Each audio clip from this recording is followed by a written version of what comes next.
Okay, it's 6 o'clock, so I think we're going to get started. My name is Helene Hoppala. I'm the current president of the Northfield Cannon Falls League of Women Voters, and I just want to thank everybody for being here tonight and for wanting to get more information before you head out to the polls. I first want to just read the brief mission statement of the League of Women Voters. The League of Women Voters is a nonpartisan political organization that encourages the informed and active participation of citizens in government, works to increase understanding of major public policy issues, and influences public policy through education and advocacy. And a big part of that mission is to do candidate forums so that citizens can be more informed when they head out to the polls. So I'm going to introduce the moderator tonight. And part of our new policy with the Northfield League is that we are always having a moderator who is a League of Women Voters trained moderator, but is not from our own league. So as she said herself, she has no dog in this race. But just a couple of thank yous first. A big thank you to Jean Agee, Terry Steed, and the other folks that have worked on voter education for us this fall. We've done a lot of voter registration, have done some primary forums, and then have the 2 forums tonight, and then we have some other forums coming up on Saturday. 7:15 tonight, we'll have 2 other city council candidates, and then on Saturday at 9, we'll have some school board candidates. At 10:30, we'll have a candidate forum for the Rice County Attorney slot, and then at 12:30, the Congressional District 2, 2 of the candidates for that race. And also a big shout out to a couple of St. Olaf students, Swanee and Catherine, who are here acting as our timekeepers today. So that's really a big help, and thank you much. So without further ado, I want to introduce Marti Micks, who comes from the Golden Valley League of Women Voters, and will be moderating the event tonight, and she'll kind of go through some of the ground rules and lay out what we're going to be doing in the next next hour or so here. So, Marti? Thank you very much. It's a pleasure to be here. In fact, I really enjoyed the drive through Northfield. I cannot believe what a beautiful town this is. You're all lucky to be here. It's just an amazing place. I want to, again, thank the League of Women Voters of Northfield and Cannon Falls for sponsoring this forum. We're pleased to welcome those of you in our live audience, and we extend a special welcome to citizens who may be watching via the online streaming of this event. We want to thank the City of Northfield for allowing us to hold the forum here in the council chambers of the City Hall. As said earlier, the League of Women Voters is a nonpartisan volunteer organization organized at the local, state, and national level to encourage citizens to participate in government. While the League does study and take positions on issues, we do not endorse or support political parties or candidates. This forum is intended to provide the voters with information so they can make informed choices at the polls. The views expressed in this forum are those of the candidates alone. I would like to thank our timekeepers for this evening. They're students from St. Olaf College, enrolled in the American Conversations class, and we're grateful for their participation in this democratic process. Thank you both very much. I'll now review our ground rules for the forum. The first one, I probably don't need to say it, the audience is expected to be courteous to the candidates, which I can see already you are. This is a live broadcast, so we're asked to not express support or opposition during the forum and to hold our applause until the end. And I'd like to remind everyone to please turn off your cell phones. And photographing and videotaping not authorized by the League of Women Voters is prohibited. This forum may not be taped or edited and must be broadcast in its entirety and in accordance with all FCC regulations. The candidates may not use the forum broadcast in campaign ads or literature. We're going to accept questions from the audience for the first 30 minutes of the forum. So there are some index cards here, and please raise your hand. We'll get those cards to you so you can start writing your questions. Questions that are hostile, though, embarrassing, inappropriate, or of a personal nature will not be asked. Questions on similar topics may be grouped before being submitted to me.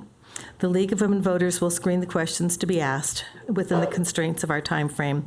Attempts will be made to address the topics of interest expressed by the audience. The candidates do not have knowledge of the questions in advance, and all questions will become the property of the League of Women Voters. Tonight, there's no opening statements. Candidates will have 1 minute to answer each question. At the conclusion of the forum, each candidate will have the opportunity to make a 2-minute closing statement. Candidates are required to strictly observe time limits in their responses. When candidates have 15 seconds remaining in their response time, a warning card will be displayed. And when time has expired, they'll hear a signal, and the timekeeper will display a stop sign, at which time we ask the candidate to quickly end their sentence. I would now like to introduce you to the candidates for the at-large position on Northfield City Council, Gehring and Rhonda Pownell. And I think we can give them a little warm welcome here. Thank you. We're going to begin with some prepared questions from the League. The candidates drew straws to determine who would respond first, and Dale will be the first to respond to this question. The question is, why are you running for City Council, and what experiences have inspired you to run for City Council? I find the role and the work it requires to be intrinsically motivating and rewarding to me. That's the primary reason I'm running for council. Wouldn't want to bring a elevated level of common sense and fiscal responsibility to the council, and I just think that I can bring some renewed energy, collaboration, and effectiveness to the council as well. Thank you. Rhonda Pownell. I think that I've been living in Northfield here for about 25 years. I came first as a college student. I was a single. I was a young mom. I now have many children involved in many activities, and through it all, I think that Northfield is such a fantastic community. We have a lot going on here. We have a lot to be proud of. When I came on in 2009, there was a lot of things that have been left undone. Facilities, roads, many other things that hadn't been well maintained over the years. And in my 6 years of serving on the council, we've made a significant dent in all of those things and getting our facilities and our streets up to the condition that they should be in. And so it's been a pleasure to be working on those initiatives, and it's been a lot of fun. Thank you. Now, what do you see as the biggest challenges facing Northfield? And we'll start with Rhonda Pownell. We have a very active, engaged community. It is a blessing. And in that, we have very differing points of opinions, viewpoints on whatever issue comes forward. And one of the things that we have not solved yet is our viewpoint on economic development. We have yet to really get that back moving again, and the community and the council really needs to decide where they stand on that particular viewpoint, be willing to address kind of those hard questions that we have not solved yet or come to agreement on, and move those initiatives forward.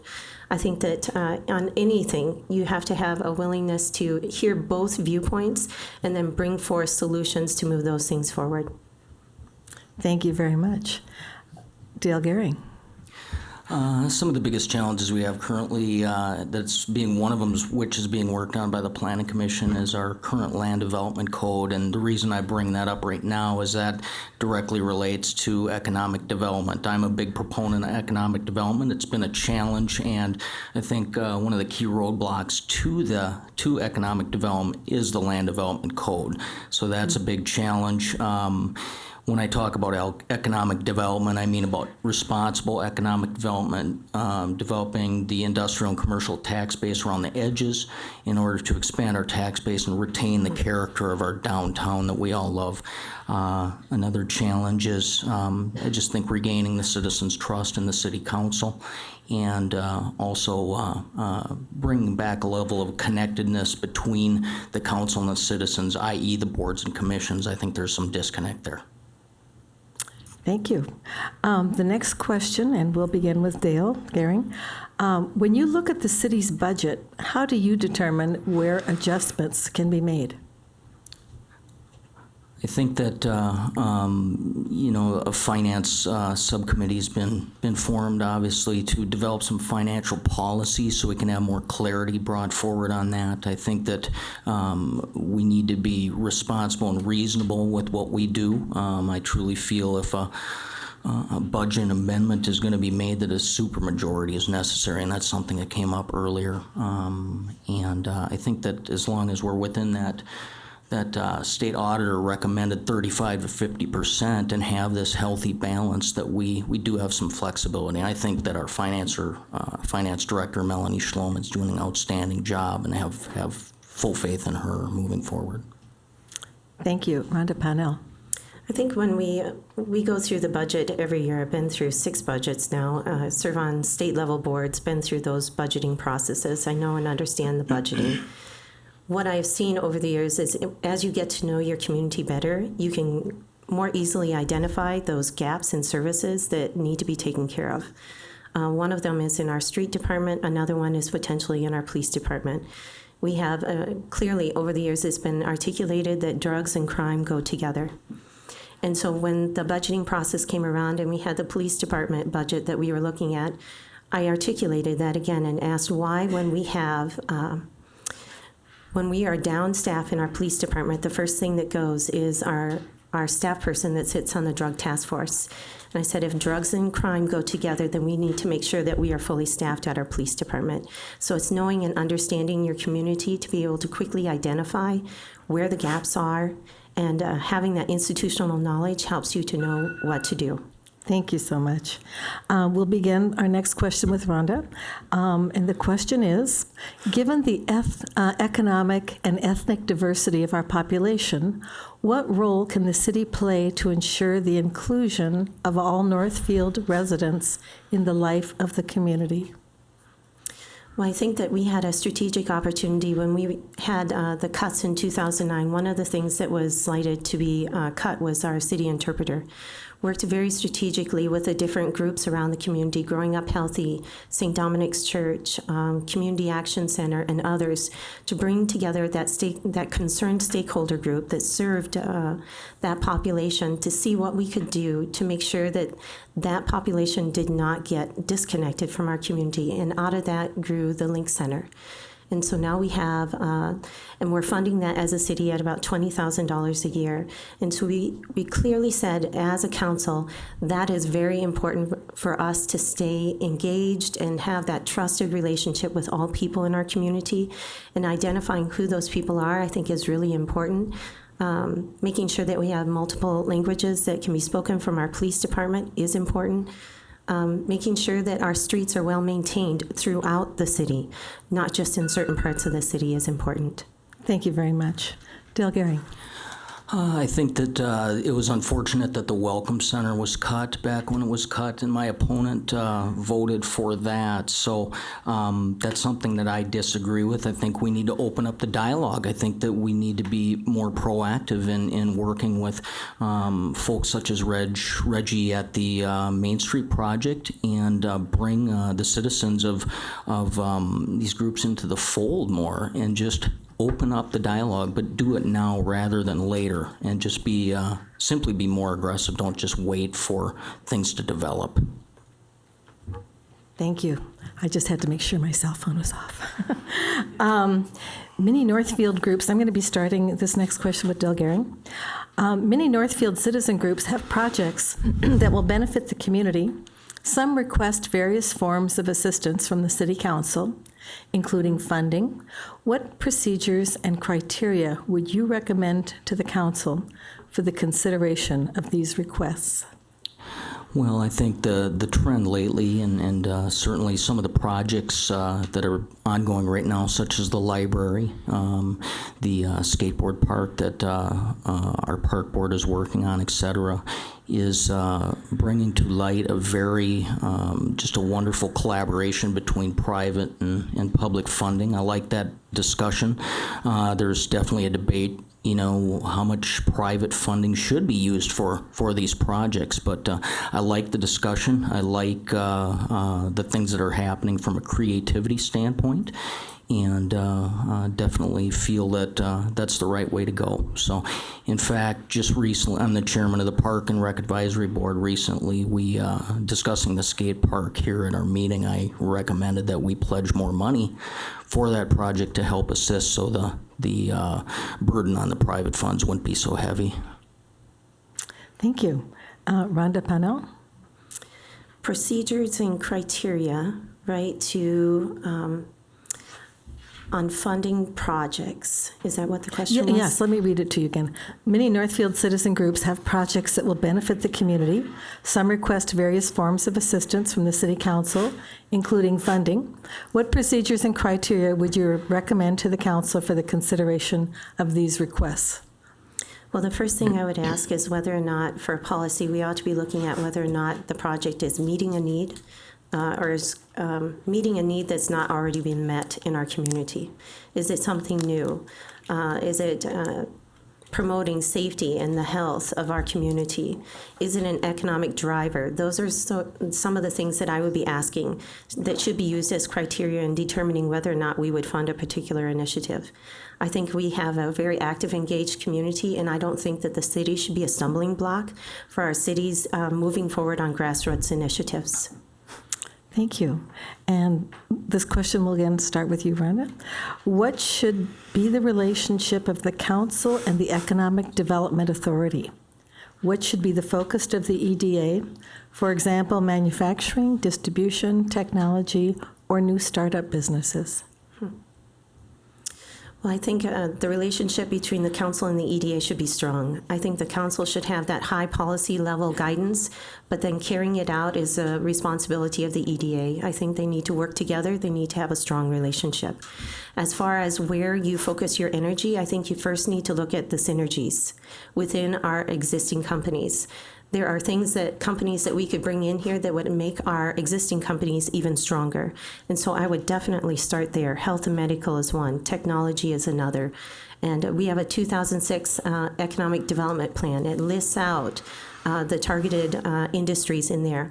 I would go with that. We've reviewed that document, and we've said again that it is still legitimate, it's current, and we should be using it and moving forward on it. Thank you. Dale Gehring?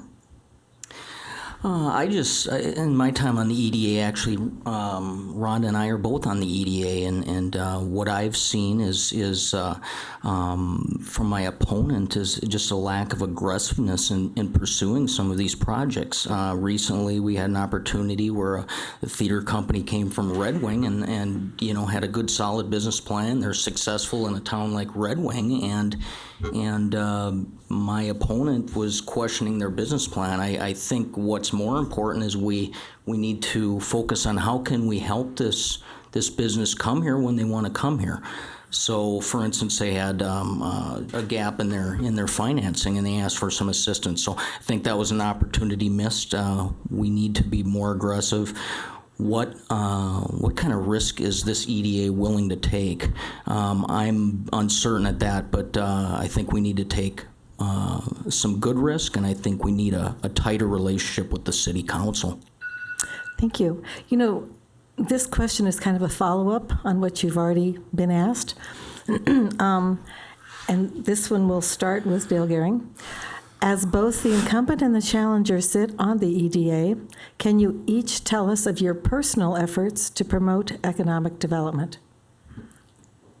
Well, I just went over one of my personal efforts. What I've tried to do is at our EDA meetings, just try to bring to light some of, the fact that there's an appearance that the Economic Development Authority is spinning their wheels and not getting things done. Okay, so what I'm trying to do is become more aggressive, bring that up, gain some collaboration on the EDA. And the EDA has changed a little bit lately with some membership, but my opponent, in her time on the EDA, actually had to apologize to the council for her lack of leadership on the Economic Development Authority. So I've been a little bit disappointed, in Rhonda's efforts on the EDA, and I'm doing my best to help turn it around. All right, Rhonda Pownell. One of the best things that we can do as a community and as an individual, as a council member, is model civility. We need to model civility. We need to, when we're out there in a community and we're selling our community, we are selling our community. And that means putting out positive things that are happening in our community. And I'd just like to celebrate some of the things that are happening right now. Cardinal Glass is expanding. McLean is expanding. Allflex is expanding. We had Napa that did a remodel. They added on to their building. We had O'Reilly Auto Parts that located in our community.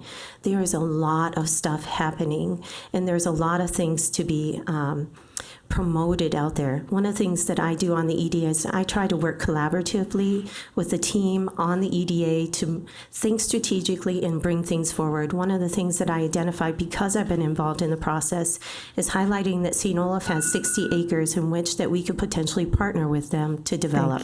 Thank you very much. A little bit different question, and we will begin with Rhonda Pownell. What do you believe is a viable resolution to the dilemma of a desire for a business park, but the lack of city funds to support the installation of the necessary infrastructure? I think right now we are not moving forward with the business park that's northwest of the hospital.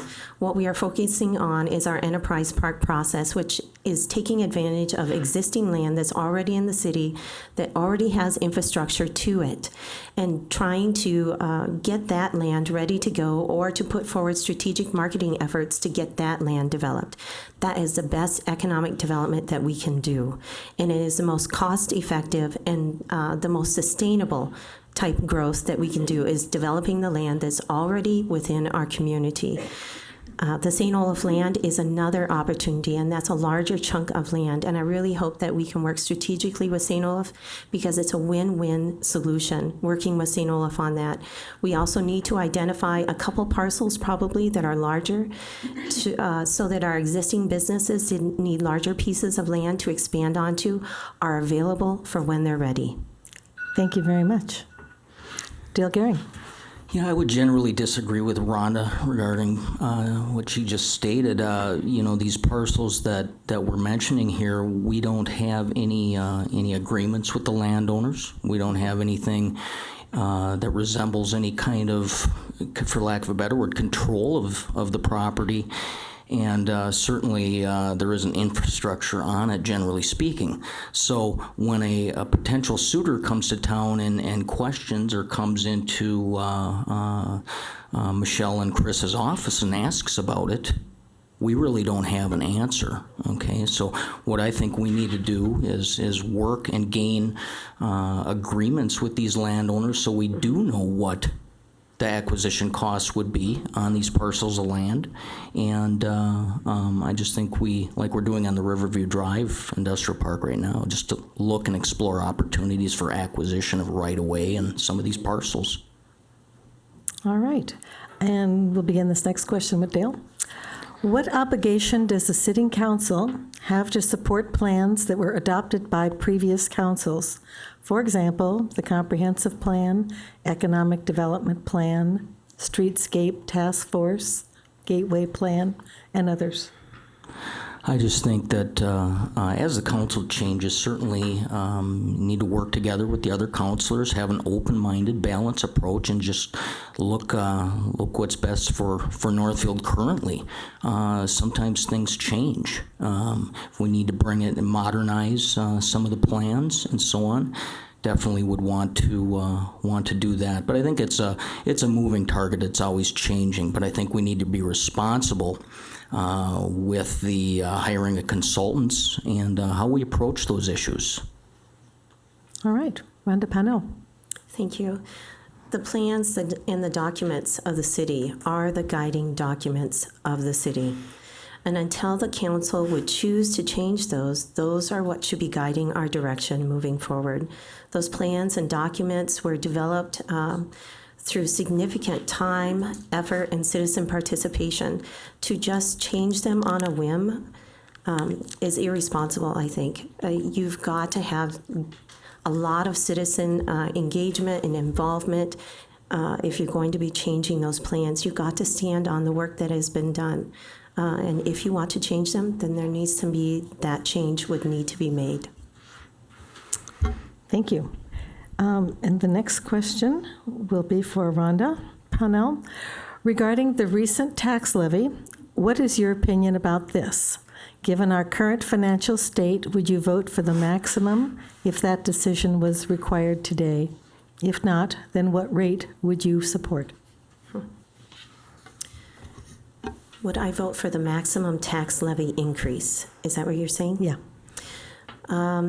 If that were the information that we had today, right now we don't have all the information to make a good judgment call. And I try not to make important decisions on that without having all of the information. We have a very strong fund balance, and I know some have said that we should just use our fund balance to pay for city operations, but that would be like any one of us using our savings account to pay for our water bill. It's not sustainable. It's not wise. You cannot live off of your savings account. So reasonable, I am in favor of reasonable levy increases, but again, we do not have all the information in front of us.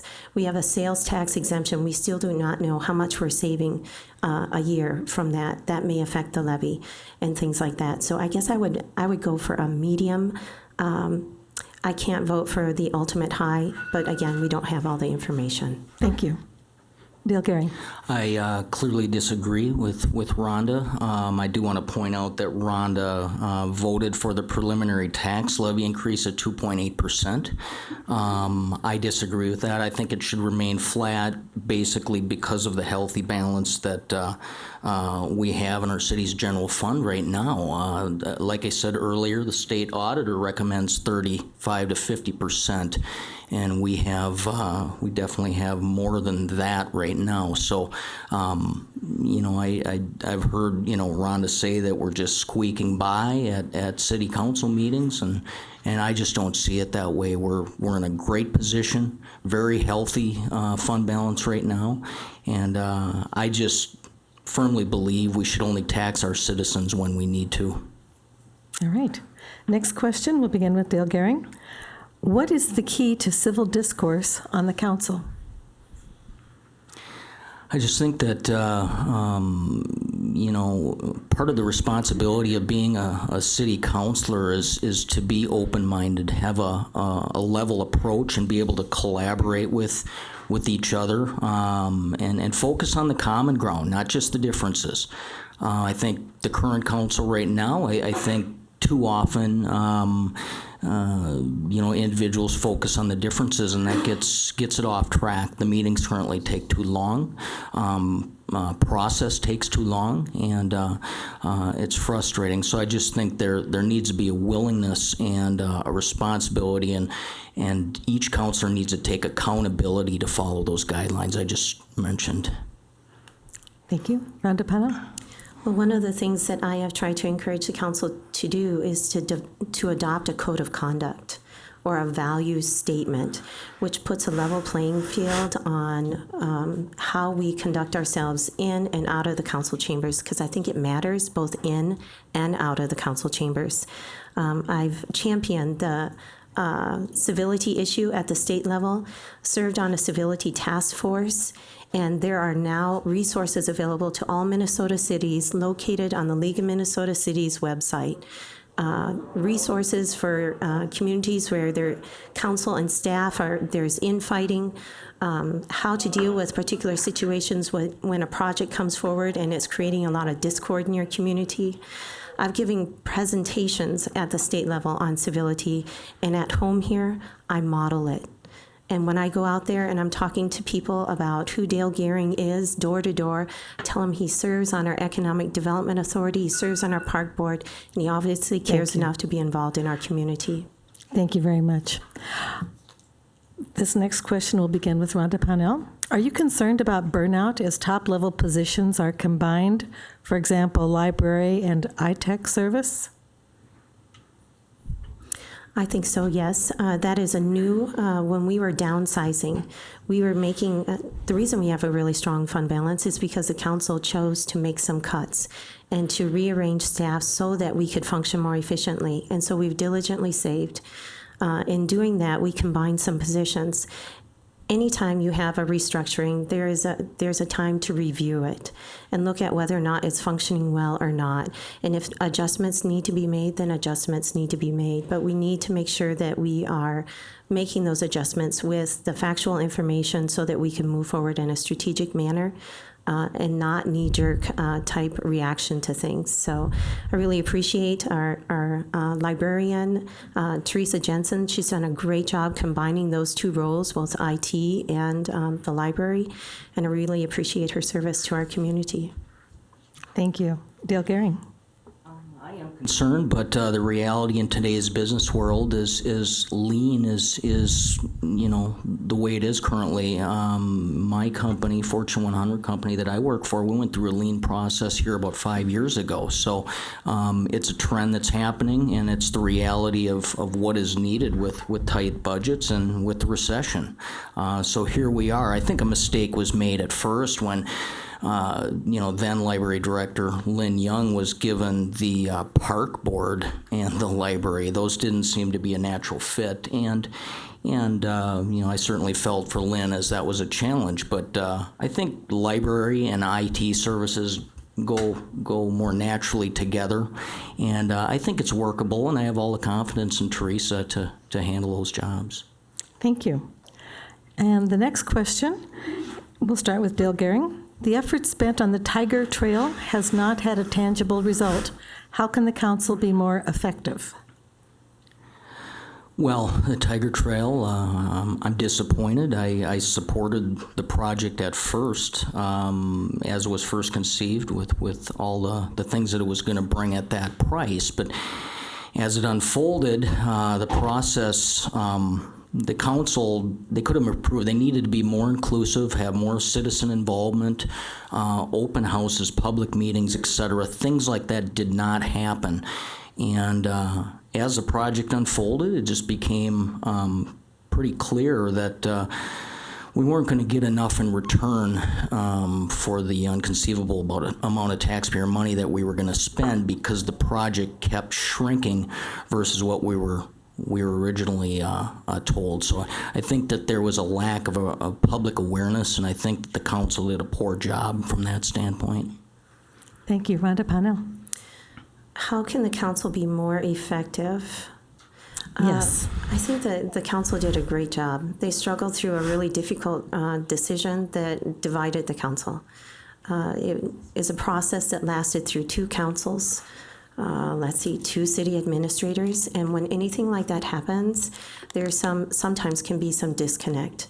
This current council really worked strategically and collaboratively with those that were in disagreement with the project to see if there was another design that would work. Also put a cap on the spending for that project. So we did work with our colleagues on there. Unfortunately, this was a project that came in over budget, 30% over the estimate on more than one occasion. That's not something that the council can necessarily control. And there were many public open houses where the project was discussed to seek community input. That's a normal part of the process. Unfortunately, maybe Mr. Gehring doesn't remember, but that happened early on in the process. Thank you. This is a similar topic. I don't know if this might have a more clear answer. And we will start this with Rhonda Pownell. Do you think it was a wise use of city funds to spend $350,000 on planning the Tiger Trail as opposed to improving the city parks? Again, there was no way that the council could have known that the Tiger Trail was going to end up as it did. I've been door knocking all over this city. Ward 3, there's about 95% of the people that were strongly in favor of the project. There were others that were concerned out there. I'm not saying there weren't. So there was no way that we would have known that that project was not going to go through. It was an unfortunate situation. I think anytime you have that, you learn from it. We are dedicating a significant portion of our revenue to maintaining our streets. When I first came on, we had 17 to 18 miles of streets that were in poor condition. We have since upped our the amount that we are taking care of, as well as the spending, as well as the amount of streets that are being redone. We are being very strategic about that, and we are taking good care of our streets. $350,000 is unfortunate. Thank you. Del Gehring.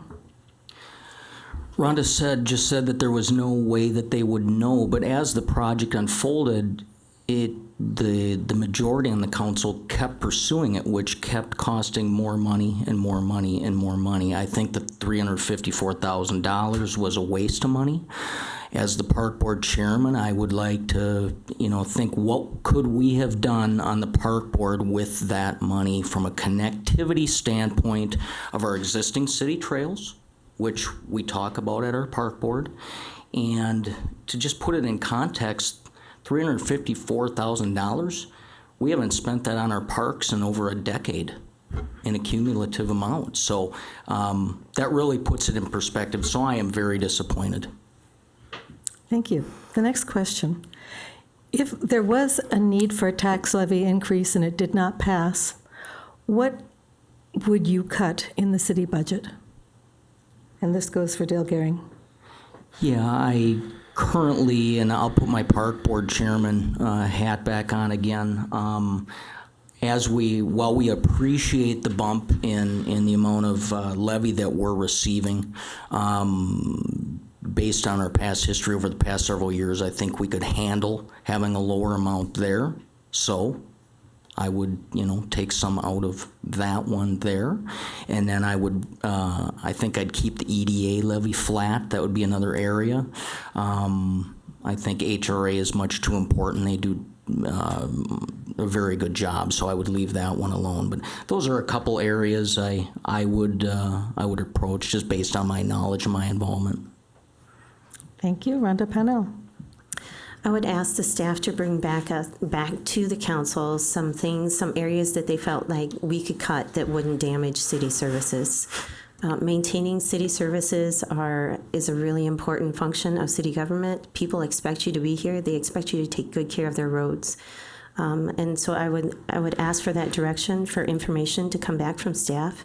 And then I would also look at some of the things that we've added back in since we made our cuts, the original cuts, and look for some areas that could be cut there. And not knowing how much that levy is that, say, wouldn't be passed would determine really how large the cuts would need to be. But that would be really unfortunate, because I think we have a lot of people that care about our community, and they expect their taxes to go towards things that take care of our community, like our roads.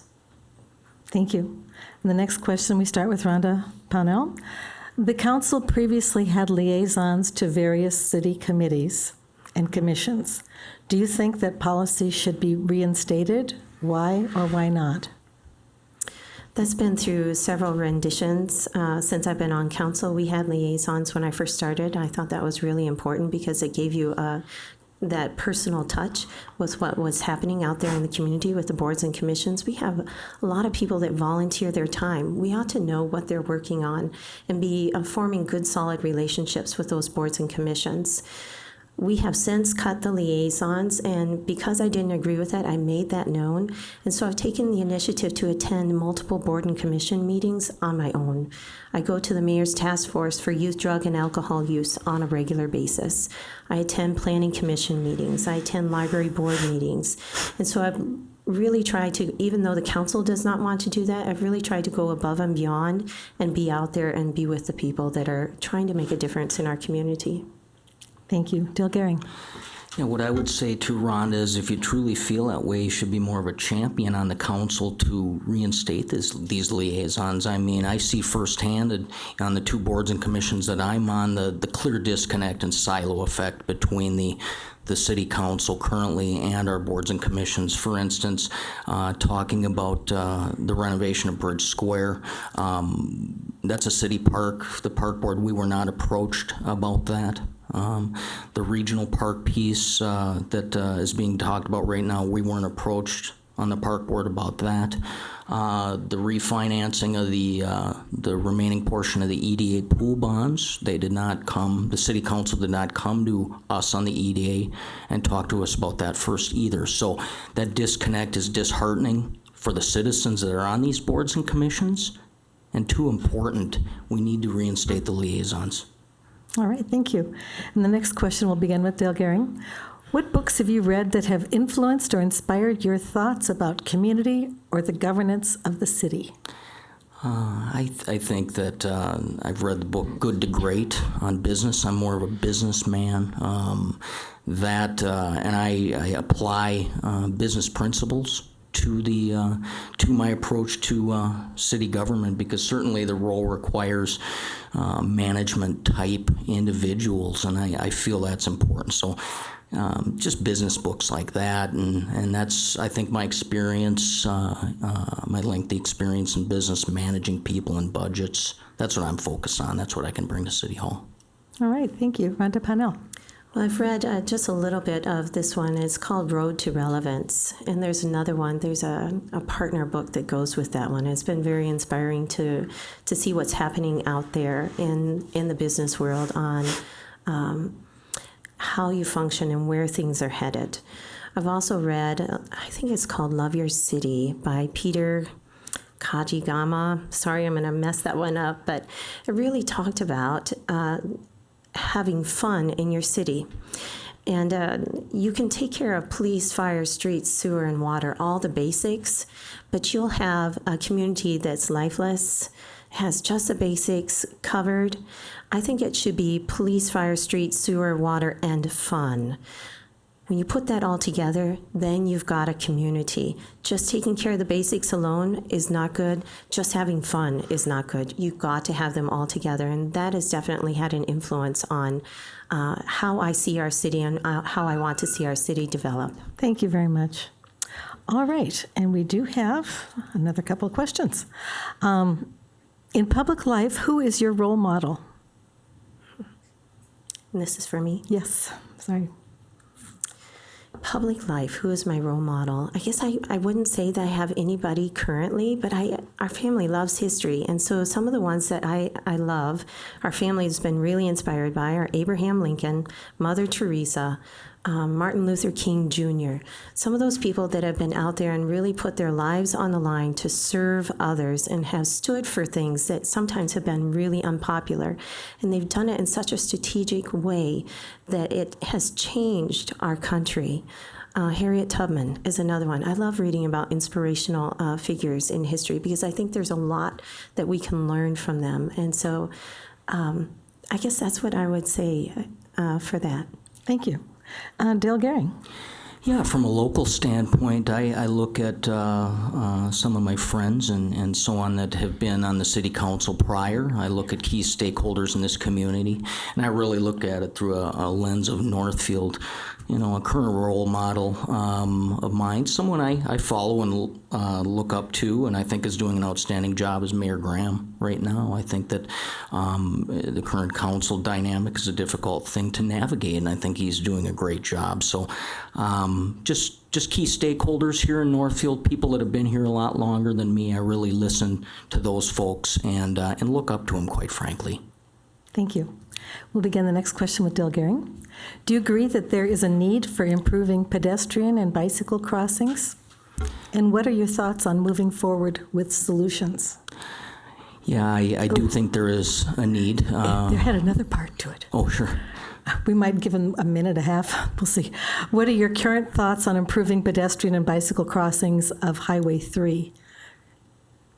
You know, maybe I'll just stick with that first part, and then we'll give them, so that is another we're at question. the Highway 3 portion then? We'll deal with that next. So do you agree that there is a need for improving pedestrian and bicycle crossings, and what are your thoughts on moving forward with solutions? Yes, I definitely feel there's a need for that. The key thing to consider is the safety aspect with that, with relation to the west side of Highway 3 and the east side of Highway 3.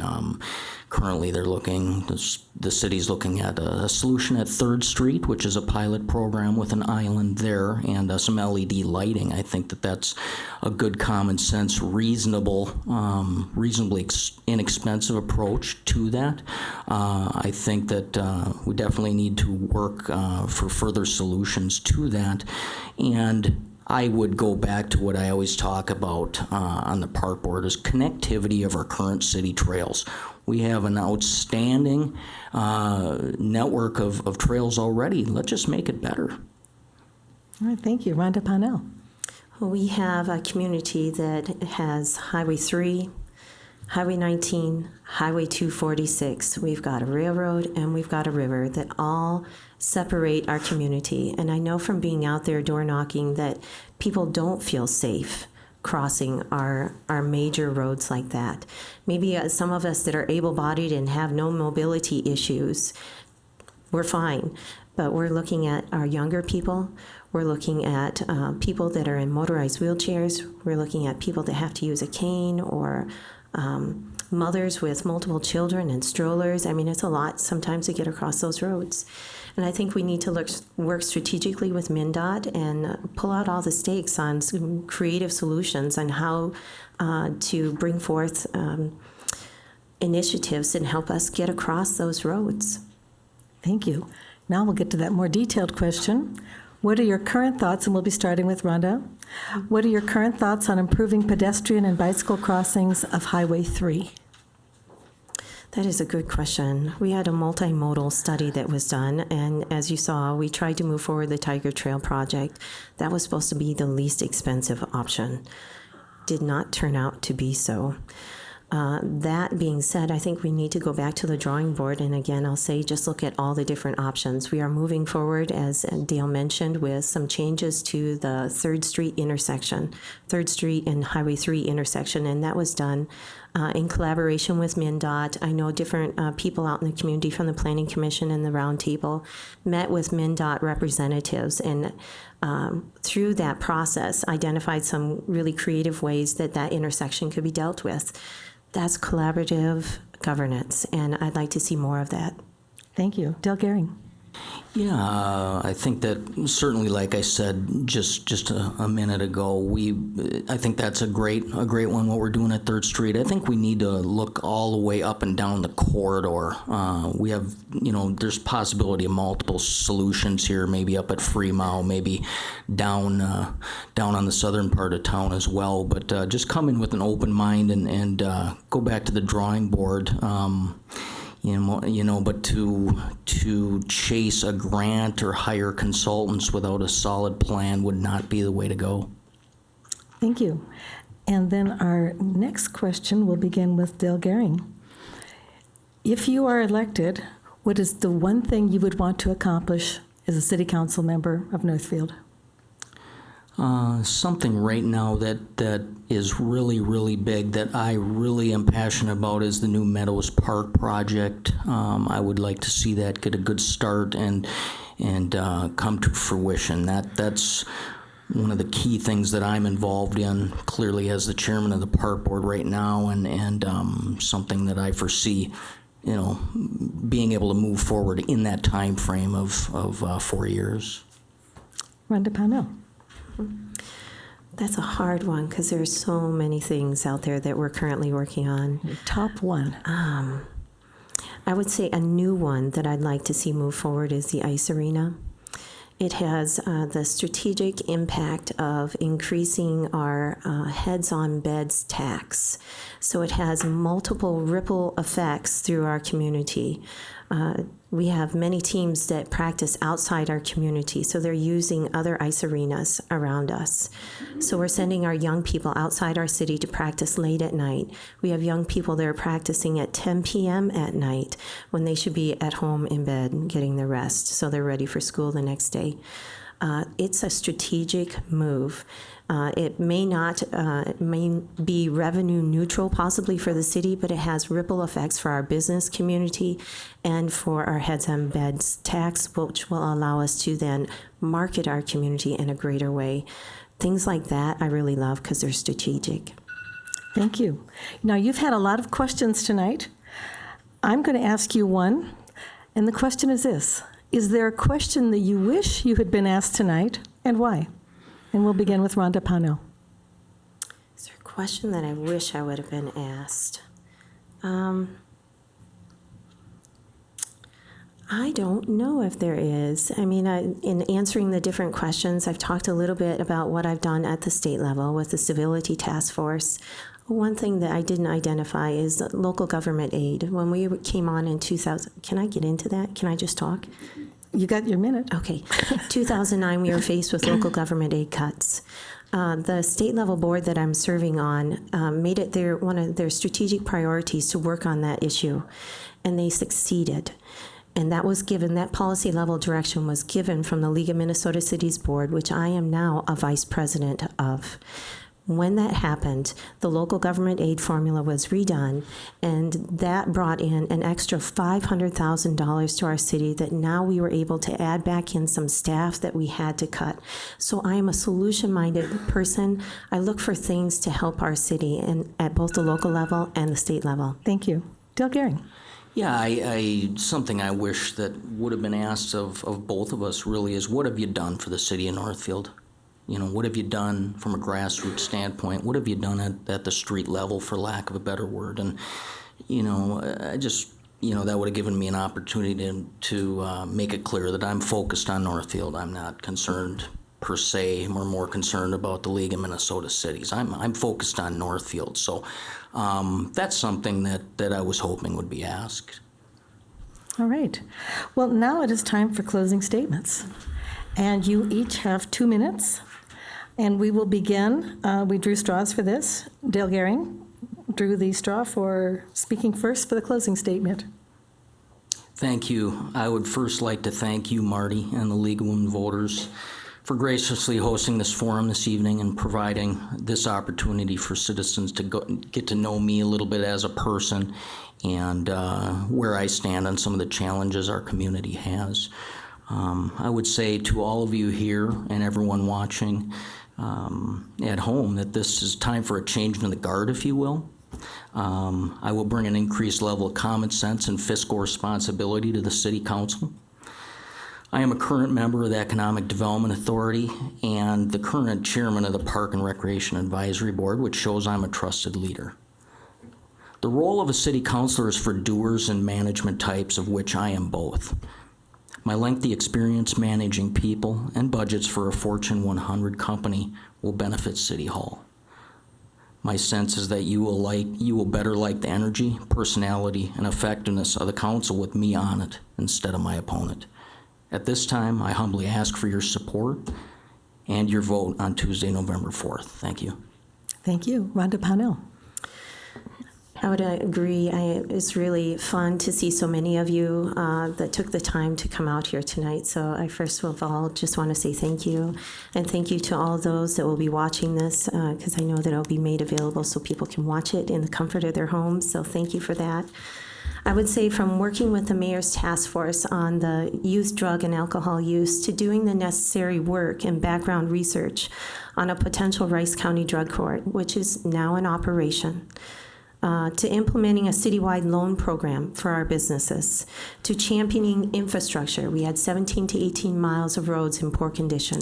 They're now on a schedule, receiving regular maintenance. 15 years of underfunding caused the current condition to happen. We've got that back on track. Facility improvements. We've got a police facility. It's done. We've got a library that's ready to go.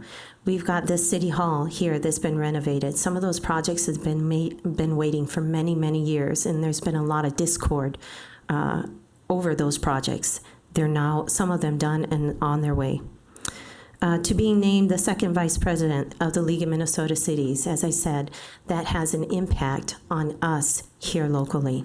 $500,000 is a lot, and I'm really appreciative of the League of Minnesota Cities because they work on behalf of all Minnesota cities. They also passed, just recently, worked hard at the state legislature to pass sales tax exemption. We are reaping the benefit of that. That's increasing our budgeting, our ability to budget extra dollars here locally. That has a strong effect on us. You will see that I've made a significant commitment to affecting positive change across a wide cross-section of our community. We are the second best small town in America, a strong economy, an engaged community, great health care, top-notch schools. We care about our people and want to be smart about our future. I ask for your vote on Tuesday, November 4th. Well, thank you very much. Let's give them a round of applause. Thank you.